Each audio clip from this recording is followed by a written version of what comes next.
Culture Média sur Europe 1 avec Philippe Vandel. Dans un instant, notre invité média Élodie Frégé, nouvelle jurée de Masked Singer. Mais d'abord, c'est l'heure des télescopages de Bruno Donnet. Bonjour Bruno. Bonjour Philippe.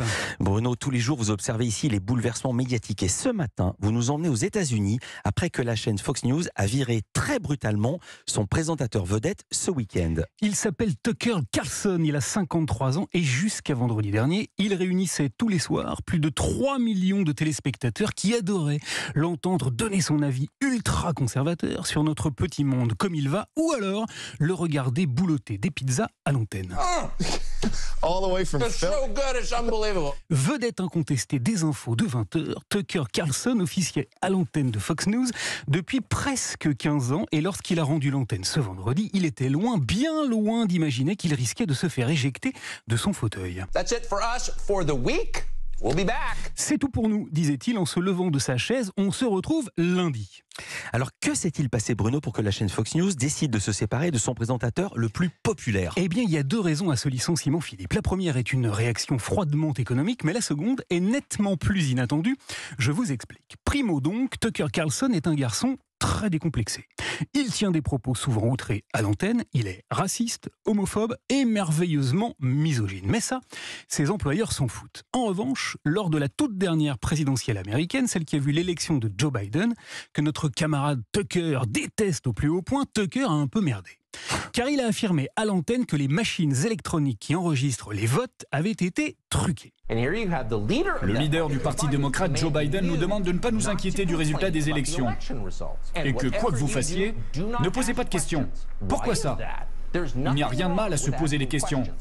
Point barre. Bam ! Seulement voilà, l'entreprise qui fabrique ces machines à voter, elle a pour nom Dominion, a pris ombrage de ces accusations. Elle a donc intenté un procès à Fox News et, il y a 10 jours, la justice a rendu son verdict. Breaking news sur toutes les chaînes du pays. Breaking news just coming into us here tonight. Breaking news tonight involving Fox News. Fox News. Fox News. Fox News a été condamné à verser, tenez-vous bien, 787 millions de dollars à Dominion. Aïe. Alors ça, c'est la première raison du renvoi de Tucker Carlson. Mais il y en a une autre, à la fois plus complexe et plus inattendue. Vous savez, Philippe, que Fox News est une chaîne conservatrice à la ligne éditoriale ouvertement pro-Trump. C'est d'ailleurs notre ami Tucker qui a interviewé Donald il y a 15 jours, lorsque l'ancien président américain a affirmé ceci au sujet de la nature des relations entre Emmanuel Macron et le président chinois. Macron, who's a friend of mine, is over with China. Kissing his ass. Macron lèche le cul de Xi Jinping, avait-il très élégamment glissé, ce qui n'a pas semblé déconcerter Tucker, qui l'a trouvé épatant et qui n'a pas hésité à le dire à l'antenne juste à la fin de son interview. Pour un homme qui a été caricaturé et qualifié d'extrémiste, nous avons trouvé Donald Trump modéré, sensé et sage. Bref, la chaîne soutient Donald Trump, mais il y a un os.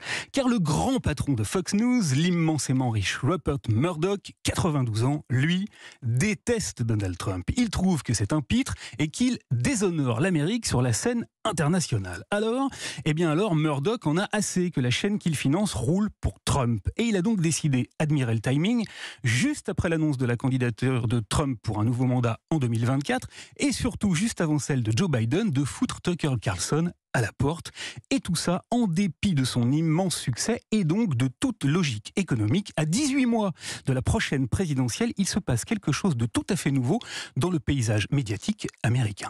Merci beaucoup, Bruno Donnet, pour cet éclairage. À demain. À demain.